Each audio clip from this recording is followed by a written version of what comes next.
Selamat pagi Bu Anissa, Bu Herawati yang sudah bergabung. Kita tunggu sebentar beberapa teman lain. Selamat pagi juga Bu Anggun Tanoto, Bu Betsy, Bu Oyi. Ya, kalau ada yang sudah punya pertanyaan boleh langsung dituliskan. Pagi ini saya tidak membahas secara khusus tema tertentu. Pertama-tama saya hendak bersyukur atas penyertaan Tuhan atas sepanjang hidup saya. Terima kasih juga untuk para orang tua yang tahun 2020 kemarin juga terus mengikuti Cornerstone, baik membaca di Instagram, di Facebook maupun berkonsultasi atau membaca buku-buku saya. Ya, apresiasi dari para orang tua ini sungguh luar biasa. Ya, kedua, pagi ini saya terpicu untuk bicara tentang betapa para orang tua ya yang konsultasi itu seringkali cintanya luar biasa kepada anak-anaknya. Ya, begitu besar cinta orang tua pada anak-anaknya, tentu orang tua berusaha keras untuk memberikan yang terbaik.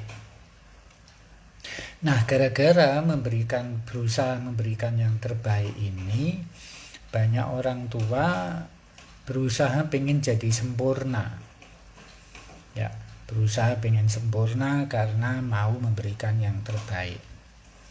Padahal dorongan menjadi sempurna ini malah jadi jebakan untuk kita malah lebih sering melakukan kekeliruan yang lebih sulit dikoreksi.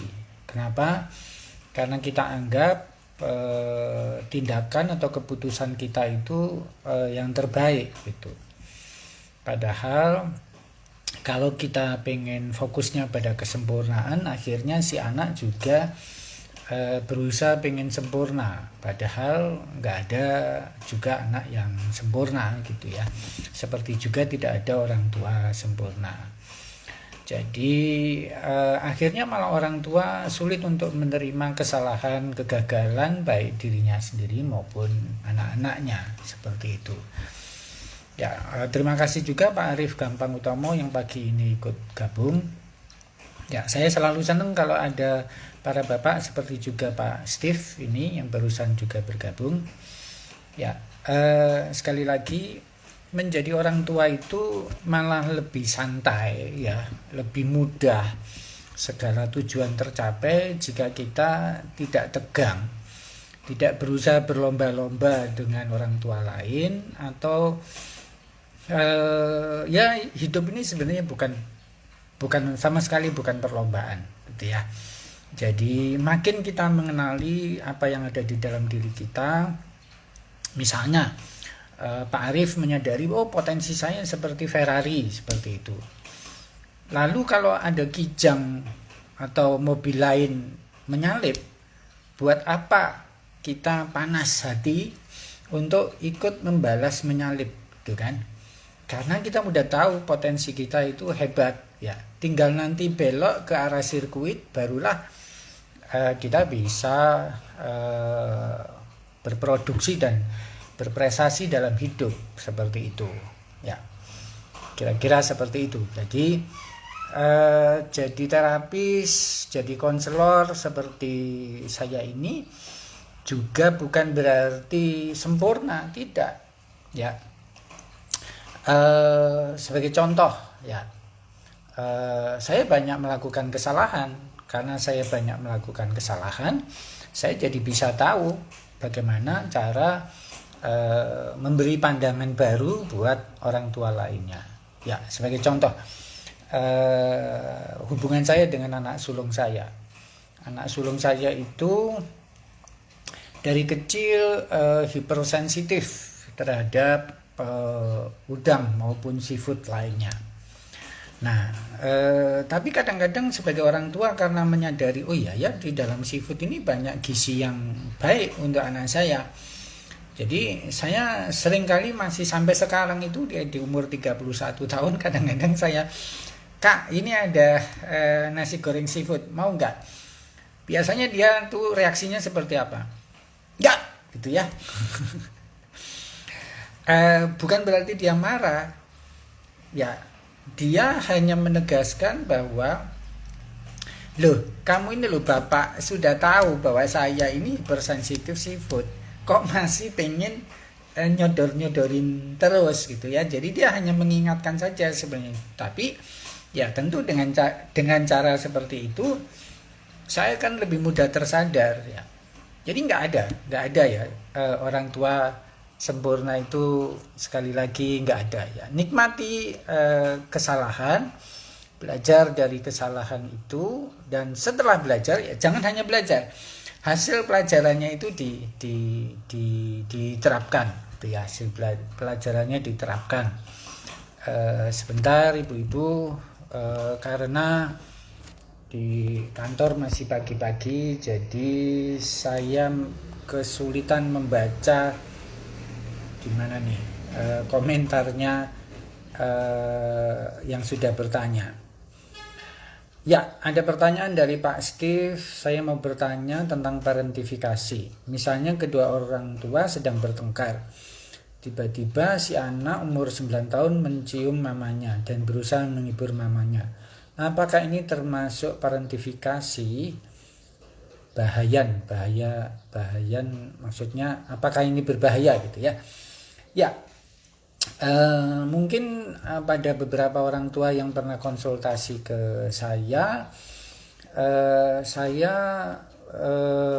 khusus untuk orang tua tertentu menyatakan bahwa parentifikasi itu salah satu hal yang termasuk paling berbahaya. Jadi tingkat bahayanya itu tinggi. Kenapa? Parentifikasi itu adalah ketika anak-anak malah berusaha menjadi orang tuanya. Ya. Anak malah berperan jadi orang tua gitu ya. Jadi misalnya biasanya hal ini terjadi dari hal-hal sepele yang terutama menyangkut perasaan dan perilaku. Misalnya ya kadang-kadang ada orang tua yang kelepasan bicara, Mama ini sedih ngelihat kamu kayak begitu. Cobalah kamu itu berperilaku yang baik supaya Mama bahagia. Nah, kalimat sederhana ini pesannya sangat kuat kepada anak-anak. Kamu mesti bertanggung jawab pada perasaan saya. Gitu ya. Jadi kamu harus berperilaku tertentu supaya saya bahagia. Saya tidak bahagia jika kamu tidak berperilaku tertentu itu. Jadi si anak ketika mengalami parentifikasi itu sebenarnya dia berusaha mengontrol dirinya sedemikian rupa untuk sama persis dengan keinginan orang tuanya. Itu berbahaya. Berbahayanya apa? Ya, anak tidak menjadi dirinya sendiri. Dan itu bisa sepanjang hidup gitu ya. Sampai tua, sampai dewasa dia berusaha hanya menyenangkan bukan hanya nanti orang tuanya tetapi juga orang lain gitu ya. Jadi dia berprestasi demi gurunya, demi sekolahnya. Dia di kantor juga mungkin berprestasi atau berperilaku baik ya supaya dilihat orang lain. Jadi akhirnya dia anak yang mengalami parentifikasi itu menjadikan persepsi orang lain, pendapat orang lain itu paling penting di dunia dibandingkan dirinya sendiri. Ya. Nah, kalau pertanyaan Pak Steve tadi, si anak kemudian menenangkan orang tuanya, gitu-gitu, itu lebih adalah perilaku berempati, gitu ya. Jadi, tapi mesti dilihat apakah si anak ini juga melakukan empati yang sama, misalnya menenangkan adiknya, kemudian kalau ada temennya sedih dia merangkulnya. Nah itu hal baik yang perlu didorong. Jadi Pak Steve mesti membedakan ya, karena perilaku yang sama bisa berupa parentifikasi tapi bisa juga berupa itu adalah empati, tergantung akarnya atau penyebabnya itu apa. Ada pertanyaan dari Bu Anggun Tanoto, apakah boleh jika ada orang dewasa sedang berbicara hal serius lalu anak tiba-tiba ikut berkomentar? Haruskah hal ini dikoreksi atau bisa ditolerir, dibiarkan saja? Ya tergantung value di keluarga tersebut Ibu ya. Jadi kita tidak bisa value satu keluarga dijadiin value keluarga lain. Saya pribadi misalnya sangat menekankan pada keterbukaan ya, termasuk dari kecil saya biasakan anak-anak saya terlibat di dalam diskusi antara saya dan mantan istri saya misalnya gitu ya. Itu boleh ya, karena value yang saya tanamkan adalah keterbukaan. Tapi kalau misalnya value di Bu Anggun itu adalah adab, itu penting, lebih nomor satu daripada misalnya tadi keterbukaan, ya nggak apa-apa. Ajarkan si anak itu punya adab, bahwa caranya misalnya ketika orang tua membicarakan hal serius ya mesti ada di tempat yang serius ya, supaya anak tahu, dan kemudian dengan bahasa tubuh yang serius, dan ketika anak mendekat beri tanda bahwa ini percakapan serius gitu ya. Nah, akan tetapi kalau terlalu kaku juga si anak akan merasa mereka diabaikan dari problem orang tuanya. Si anak malah tidak mampu berempati. Jadi yang paling cakap, kalau tools di buku saya yang 27 tools itu salah satu toolsnya adalah family meeting. Jadi biasakan ada family meeting di mana anak-anak boleh menyampaikan pendapatnya di situ, gitu ya, untuk problem yang dihadapi keluarga tersebut. Ya, nah ada satu lagi pertanyaan dari Bu Alin Jovita. Anak saya umur 6 dan 3, sebelumnya pertengkaran mereka tidak melibatkan fisik. Kakaknya sering menangis jika kesal, tapi belakang ini adiknya sering memulai keisengan yang setelah kakaknya bilang tidak suka malah dilakukan terus-menerus. Lalu kakaknya mulai melakukan pemukulan karena frustrasinya.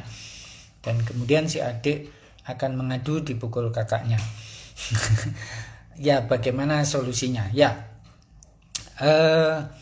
itu sebabnya keterampilan emosional, kemampuan mengenali perasaan sendiri, ya, termasuk kemampuan menahan frustrasi.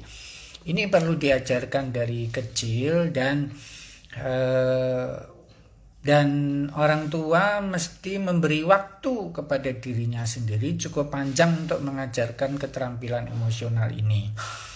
Pertama, karena kedua orang tua besar kemungkinan karena tinggal di Indonesia yang memang budayanya nggak terlalu bahkan mengabaikan perasaan, besar kemungkinan kedua orang tua, jadi bukan hanya Bu Alin tapi banyak orang tua lainnya juga keterampilan emosionalnya masih rendah, bahkan ada yang sangat rendah gitu ya, karena punya luka batin segala macam. Maka beri waktu pada diri sendiri dan juga beri waktu pada anak-anak. Jadi salah satu caranya adalah ketika kakak frustrasi, ibu segera mendekati dan ajari yang paling mudah dahulu, yaitu memberi label atas perasaannya. Ya, ini Kak namanya frustrasi, ini namanya kesal. Ayo sampaikan lewat kata-kata, aku kesal karena bla bla bla gitu ya. Itu perlu diajarkan supaya ketika nanti si adik, karena mungkin anak ungu atau apa, itu biasa suka iseng dan itu tidak bisa dikurangi gitu ya, keisengannya itu, ya lebih baik si kakak ini diajarkan untuk mengabaikan hal tersebut. Ya, kemudian ajari tentang social circle, ya, batas personal space. Si kakak mesti punya parameter yang mesti disampaikan ke adiknya. Kakak bisa terima godaanmu kalau levelnya seperti ini, ya. Tapi kalau kakak sudah misalnya menyatakan 3 kali enggak, kamu tetap menggoda, maka kakak akan masuk kamar dan kemudian mengunci pintu kamar. Itu paling mudah, ya. Daripada tetap ada di tempat dan itu kayak ngasih, makin bereaksi, makin merespon, makin bahagia, ya. Makin puas si adik dalam mengganggu kakaknya. Nah, si adik juga diajari sebaliknya bahwa mengekspresikan cinta kasih itu tidak harus lewat menggoda gitu ya. Karena adik yang goda kakaknya gini kan sebenarnya ekspresi cinta kasih, ya, bukan kenakalan. Dia hanya pengen, saya ingin deket dengan kakak. Kakak dari tadi sibuk dengan gamenya, jadi aku pengen main sama kakak, kira-kira gitu ya. Jadi dua-duanya itu saling mencintai kok gitu ya. Tapi kalau orang tua tadi fokus pada sempurna ini adalah kedua adik kakak nggak pernah bertengkar, itu yang jadi makin kita kehilangan arah gitu Bu Alim. Ya, ada pertanyaan dari Bu Foni, anaknya umur 9 tahun, pernah upload video YouTube di channel dia, terus dia kelihatan sedih karena like-nya cuma dikit. Konsep apa yang harus kami tanamkan supaya dia tidak stres? Ya, konsep tentang pentingnya effort. Ya, di sini tadi ada Pak Arief Gampang Utomo, itu pengusaha sukses. Ya, pasti Pak Arief juga sebagai ayah mengajarkan itu ke putranya bahwa effort paling penting. Ya, result itu nanti setelah kita mampu menghargai effort gitu ya. Jadi supaya si anak ini tidak mengukur dari like, ya, ya misalnya saya nulis status terus hari ini tidak ada yang membaca sama sekali, saya nggak peduli gitu ya. Ajarkan seperti itu, bukan nggak pedulinya apa, saya sudah menyampaikan pikiran saya sudah menulis dengan saya edit segala macam, jadi saya bangga, saya puas dengan apa yang saya lakukan sendiri. Dan itu baru bisa terjadi jika sejak kecil kita bersedia berterima kasih atas apapun yang anak lakukan. Dia bangun tidur dengan tidak rewel, ya ini memang harapan kita. Tapi karena sesuai harapan kita mesti mengucapkan terima kasih ya adik, sudah bangun tidur tanpa bangun tidur langsung semangat, seperti itu contohnya.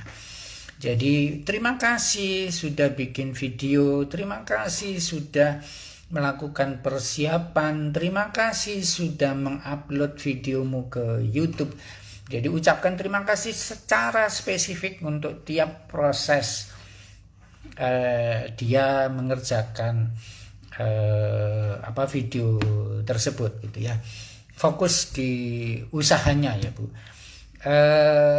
Nggak perlu, sekali lagi juga nggak perlu orang tua menyatakan mama papa nggak peduli sama hasilmu, yang penting kamu sudah usaha. Itu nggak usah disebutin sama sekali, kata-kata seperti itu nggak perlu disebutkan, karena kalau makin disebutkan makin anak tahu kalau kita nggak walk the talk, nggak istiqomah, nggak membuktikan kata-kata kita dalam tindakan. Misalnya apa? Ketika dia dapat nilai 10, wajah kita happy luar biasa gitu ya. Tapi ketika dia dapat 7, kita biasa aja. Nah itu tentu berlawanan dengan kata-kata yang kita ucapkan. Ya, supaya istiqomah, supaya walk the talk itu supaya nggak munafik itu ya ucapkan terima kasih saja gitu atas usaha anak apapun yang anak lakukan. Pak Steve bertanya lagi tentang cara membesarkan anak tunggal. Bagaimana caranya supaya dia bisa memahami konsep sharing. Terus kadang dia merasa kesepian karena nggak ada teman untuk diajak main bersama. Ya, anak tunggal kita mengajarkan sharing itu pertama-tama harus diajarkan dulu kepada anak. Jadi jangan pernah mengajarkan sesuatu secara terbalik. Ya, misalnya gini, kita mau mengajarkan anak berbagi, tapi kita belum pernah mengajarkan tentang memiliki. Ya, ajarkan dulu memiliki, karena kita baru bisa berbagi jika kita punya sesuatu yang mau dibagikan, gitu ya. Jadi ajarin konsep memiliki malahan, gitu ya. Nah, kadang-kadang tadi kita mengajarkan katakanlah anak nggak boleh melakukan misalnya mencuri, gitu ya. Tapi kita nggak pernah mengajarkan konsep memiliki, ya anak nggak akan ngerti. Nah, mengajari konsep memiliki ini bukan berupa barang-barang, ya. Jadi jangan diajarkan ini milikmu, ini pulpen ini milikmu, bukan. Dari bayi, dari kecil ajarkan misalnya gini, ya. Bayi ibu-ibu, bapak tersenyum, gitu ya. Nah, ucapkan tadi terima kasih. Terima kasih bayiku yang cantik, yang ganteng karena sudah mau tersenyum. Senyum ini milikmu loh, Nak. Kamu terima kasih sudah membagikan senyummu untuk mama papa pagi ini, misalnya gitu. Agak panjang tapi pelan-pelan si anak paham bahwa oh itu miliknya. Terima kasih sudah membantu mama menyiapkan meja makan. Ya, jadi dia paham akhirnya konsep memiliki. Memiliki apa? Memiliki usaha. Usaha dia ini adalah miliknya. Lalu dia bagikan kepada mama berupa dengan ngelap meja. Ya, ajarkan, jadi intinya yang dia miliki itu yang ada di dalam diri mereka. Kepintarannya, usahanya, keramahannya, ketelitiannya, kemampuan dia nyanyi, macam-macam ya, yang berkat yang memang asli dari Tuhan maupun dibentuk oleh orang tua, kemudian menjadi sifat, menjadi kebiasaan dia, menjadi bakatnya, itulah miliknya. Itu yang bisa di-share. Sementara milik-milik ini tadi ya, yang lain ini bukan miliknya, ini nggak bisa di-share. Ini milik siapa? Ini milik keluarga, ini milik dunia. Ya, seperti itu konsepnya. Ya, jadi kalau membelikan mainan jangan disebut ini mainannya si A atau si B, tapi ini mainannya keluarga Steve, ini mainannya keluarga Wina, ini mainannya keluarga Gilda, dan seterusnya seperti itu. Jadi siapapun boleh memakai mainan tersebut. Ya, tubuhnya ini adalah miliknya, tapi bajunya ini bukan milik si anak, gitu ya, seperti itu. Nah, nanti seperti kalau sudah diajari konsep memiliki, baru bisa diajari konsep berbagi, gitu ya. Ada pertanyaan dari Bu Evelyn, apakah ada efeknya untuk anak ketika dia memang mengambil peran sebagai parent untuk orang tuanya, dan apa efeknya nanti ketika si anak menikah, apakah ia juga akan parentifikasi terhadap anaknya? Ya, betul sekali Bu Evelyn. Jadi anak yang waktu kecil, waktu remaja mengalami proses parentifikasi, besar kemungkinan ketika nanti dia sudah menikah lalu punya anak, dia juga akan lanjutkan metode yang serupa kepada anaknya. Kenapa? Saya sebut juga tadi parentifikasi ini berbahaya karena parentifikasi itu membuat si anak locus of control-nya ada di luar alias eksternal ya.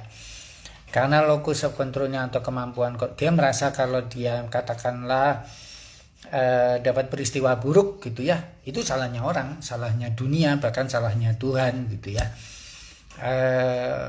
Kurang bisa memahami ya, katakanlah dia dimarahin orang ya balas marah, karena saya tinggal bereaksi. Jadi orang yang mengalami parentifikasi itu biasanya reaktif ya, bukan memilih aksi tertentu. Oke, saya dimarahin, tapi apa yang bisa saya lakukan gitu ya. I can control myself, I can control my word gitu. Kira-kira gitu Bu Evelyn ya. Ya, terima kasih Bu Anggun Tanoto sudah meng-highlight ya yang tadi dibahas ya. Bu Angelica, selamat pagi Opa. Selamat pagi juga Bu Angel. Bagaimana memberitahu ke anak-anak kalau tontonan di YouTube atau di games itu ada yang memberi pengaruh jelek?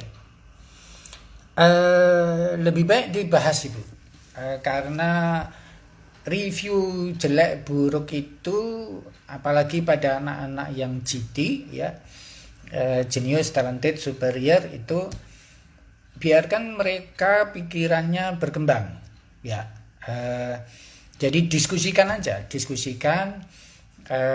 jadi jangan diberitahu gitu, tapi diskusikan. Menurut kalian seperti apa? Menurut mama papanya seperti apa? Terbuka seperti itu, dan kemudian berikan alasannya. Kalau dari orang tua alasannya begini-begini. Nah, orang tua juga mesti bersikap terbuka. Jangan-jangan karena perbedaan generasi ya, contohnya buat saya ketika saya bikin buku Parenting 4.0 itu salah satu hal paling berat dan bikin buku itu proses bikinnya lama adalah saya harus belajar TikTok ya. Nggak mungkin kan saya ngajari orang tentang TikTok jika saya nggak belajar tentang TikTok. Ketika saya melihat isinya TikTok itu sebenarnya saya selalu garuk-garuk kepala gitu ya.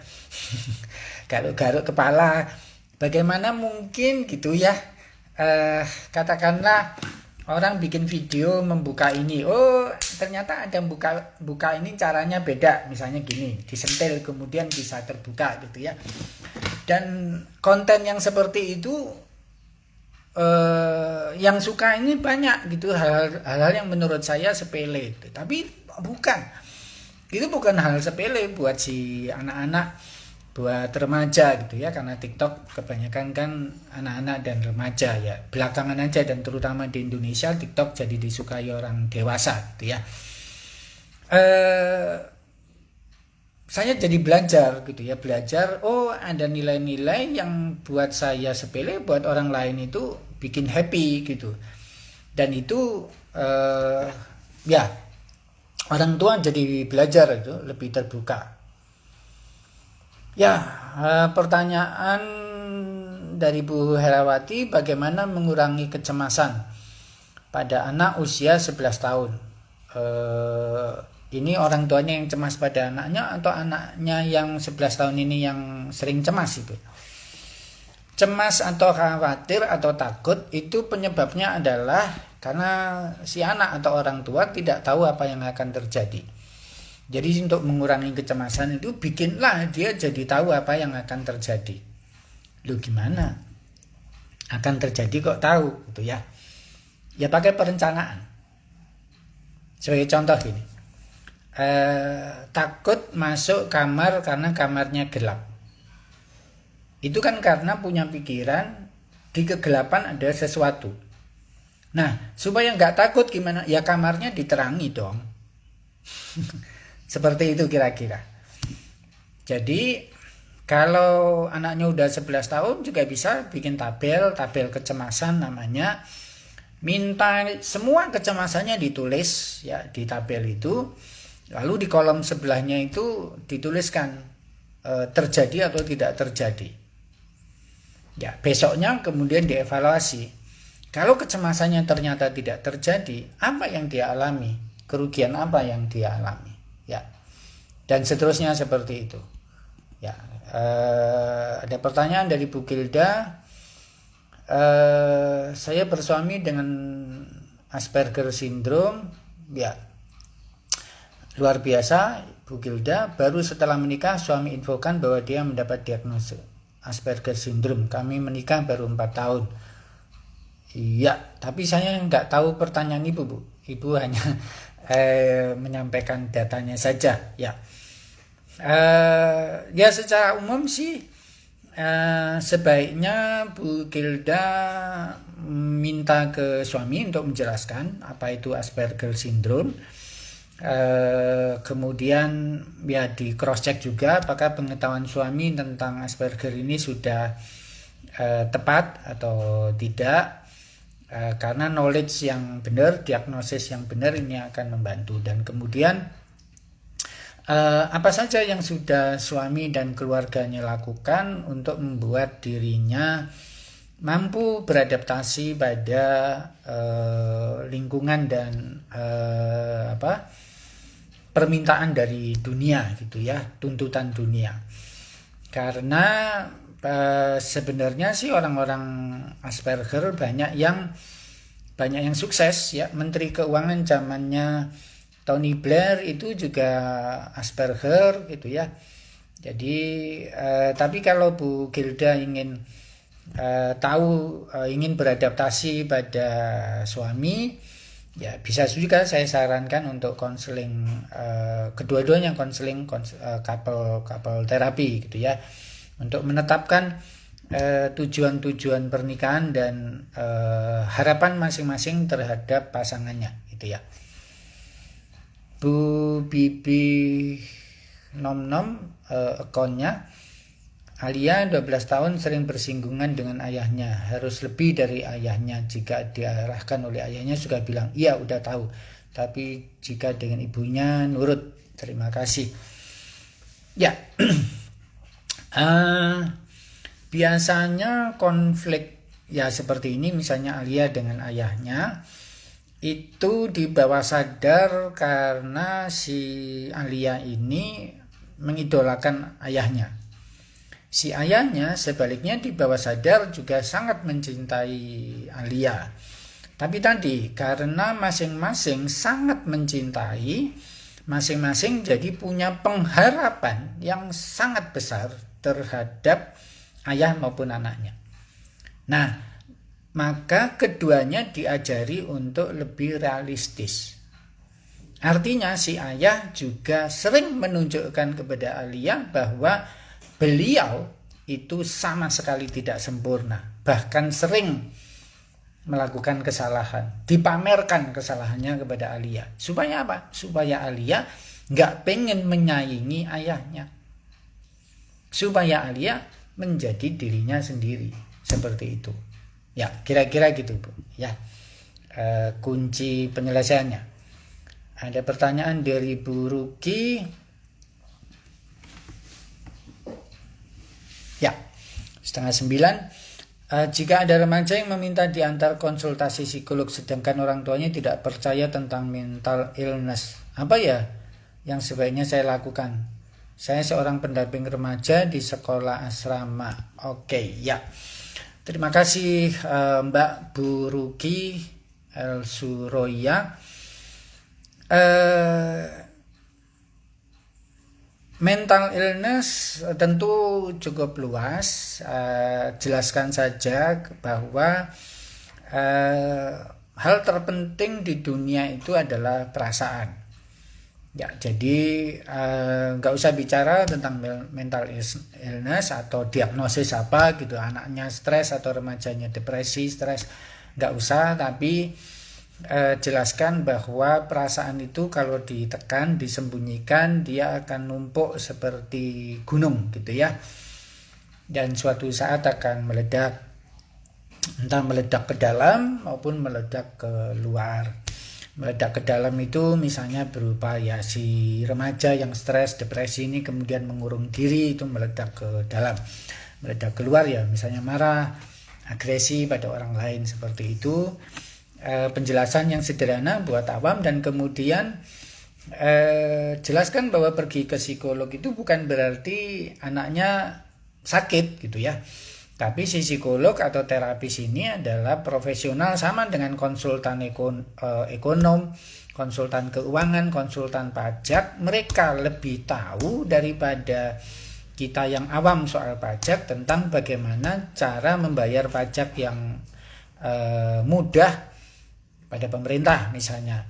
Kita pergi ke pengacara atau notaris karena mereka lah yang lebih tahu bagaimana bikin surat-surat atau misalnya bikin PT. Nah sama ke psikolog, ke dokter itu mereka lebih tahu bagaimana cara mengatasi mengungkapkan perasaan tadi secara layak seperti itu. Jelasin seperti itu aja Bu Ruki.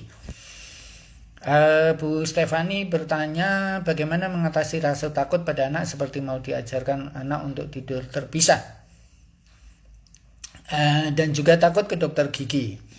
Ya kalau ke dokter gigi tadi ya sekali lagi rasa takut itu karena kita tidak tahu apa yang akan terjadi. Jadi supaya tahu pergilah ke dokter gigi khusus anak yang biasanya itu para dokter giginya ramah. Lalu membolehkan si anak itu untuk mencoba-coba alatannya. Oh bor itu kayak begini, gitu ya. Oh nah mengeksplor si alat-alatnya itu. Kemudian suasana gitu-gitu ya. Jadi kadang-kadang ke dokter itu lebih penting kayak dokter anak-anak keluarga saya dulu. Itu saya ke dokter anak itu bisa sejam ya. Periksanya mungkin 5 menit gitu ya. 55 menitnya itu ngobrol. Itu penting gitu ya, supaya si anak ngerti ya, memahami seperti itu. Jadi sama tidur terpisah ini ya dia mesti boleh mengeksplor kamarnya gitu ya. Kemudian harus ada ritual sebelum tidur dan seterusnya seperti itu ya. Ritual itu penting untuk berpisah bahwa dia aman. Salah satu ritualnya adalah sampaikan bahwa papa mama dia ada di sebelah. Jika kamu ada sesuatu, kamu boleh ada tahapannya gitu ya. Kamu boleh masuk ke kamar, nanti mama antar lagi ke kamarmu untuk menemanimu sampai tidur lagi dan mama balik ke tidur sendiri gitu ya. Jadi segalanya ada tahapannya, jangan mendadak. Kira-kira begitu Bu Stefani. Ya, tidak ada lagi pertanyaan dan kita udah ya. Selamat pagi Bu Ika Laurencia. Selamat Natal dan selamat tahun baru.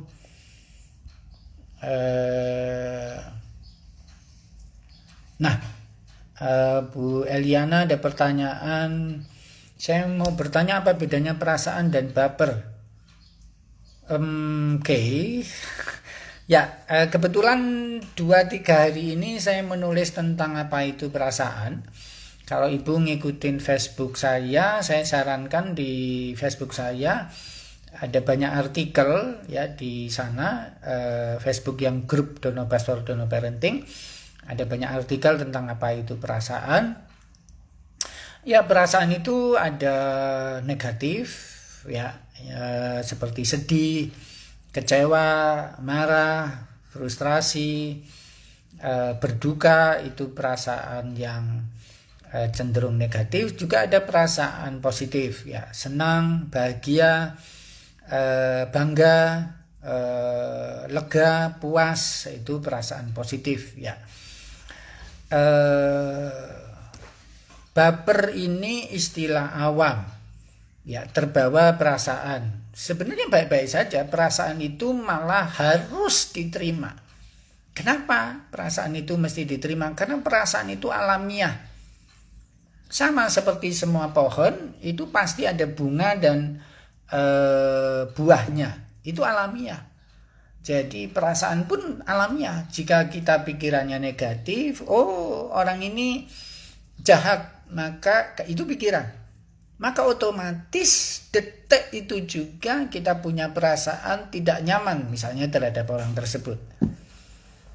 Ya, contoh seperti itu. Jadi karena perasaan itu otomatis, maka perasaan hanya bisa diterima. Yang bisa diubah adalah pikirannya. Jadi kalau ada orang yang mengatakan kamu baperan gitu ya, bilang saya sehat. Saya sehat karena saya terima perasaan saya.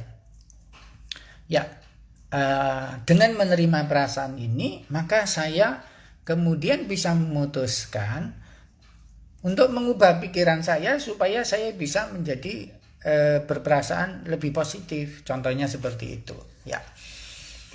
Sebaliknya kalau ada orang mengatakan ini kantor ini di kantor ini semuanya harus pakai logika, pikiran saja, perasaan nggak perlu dibawa-bawa. Nah, orang yang menyatakan ini menunjukkan kecerdasan emosionalnya sangat rendah, karena dia bahkan tidak mampu memahami perasaan takutnya terhadap perasaan.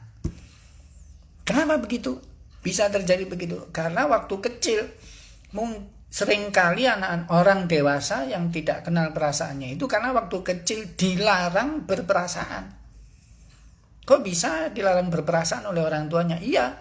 Contoh, anak kecil lompat-lompat di sofa lalu diteriakin, "Jangan lompat-lompat." Padahal si anaknya sedang bergembira. Ya, mestinya gimana? Mama ikut gembira karena kamu gembira, tapi lompat-lompatlah di trampolin. Ya, bukan di sofa. Sofa itu untuk diduduki. Ya, seperti itu. Juga ada anak-anak yang takut, ya dibilang jangan takut. Orang itu harus pemberani gitu ya. Anak laki-laki apalagi gitu kan. Ya, mesti berani. Akhirnya apa? Dia belajar perasaan takutnya itu dipendam. Perasaannya alamiah. Ketika dia dilarang takut itu, takutnya masih ada dan bahkan kemudian makin membesar di bawah sadar. Seperti itu. Jadi ketika besar itu dia jadi nggak tahu perasaannya. Jadi orang-orang yang baper itu karena nggak kenal perasaannya. Sama seperti orang yang flat ya, nggak seakan-akan kalau dia tanyain perasaan biasa aja itu sama, nggak kenal perasaannya. Ya, terakhir dari pertanyaan Bu Siansain, cara membangun minat belajar pada anak dengan sekolah online. Tugas yang diberikan sekolah banyak sekali. Ya, membangun minat itu ya rasa ingin tahu sih. Ya, sumbernya hanya rasa ingin tahu minat itu. Jadi kuncinya bukan hanya berminat pada sekolah online-nya, tapi kalau ini karena harus dua arah ya Bu, karena pihak sekolah, pihak guru juga mesti bikin materi yang menarik. Kalau materinya nggak menarik ya wajar anaknya nggak tertarik gitu ya. Tapi tugas orang tua dan anak adalah membangun minat di dalam dirinya sendiri dengan cara sering mengamati aja. Minat itu cuma satu sumbernya, sering mengobservasi lingkungan. Kenapa kalau jalan belokan ini aspalnya miring sebelah ya, seperti itu. Kenapa pohon ini sama-sama pohon mawar, yang satu banyak bunganya, satu tidak gitu ya. Kenapa nasi goreng kalau diberi nanas ini rasanya jadi lebih enak, tapi makanan lain diberi nanas juga tetap lebih enak. Apakah nanas ini membuat semua makanan menjadi lebih enak ya? Nah, seperti itu. Rasa ingin tahu tumbuhkan dari mengeksplor lingkungan ya. Oke, terima kasih Ibu Bapak sudah beserta saya selama 30 menit lebih. Sekali lagi, mari bersama-sama jadi orang tua yang gak perlu sempurna ya. Beranilah melakukan kesalahan bahkan di depan anak ya, dipamerkan supaya tekanan pada anak juga tidak terlalu besar ya. Kalau di sini juga ada beberapa psikolog, terapis. Jadilah psikolog dan terapis juga yang nggak perlu menyembunyikan kesalahan hidup kita dari para klien. Karena mereka akan belajar bahwa ibu-ibu dan bapak sebagai psikolog, sebagai terapis juga manusia biasa. Itu akan malah membuat pengharapan mereka bisa pulih lebih besar. Makin kita menyembunyikan bahwa kita adalah profesional yang sempurna, makin mereka akan kehilangan pengharapan.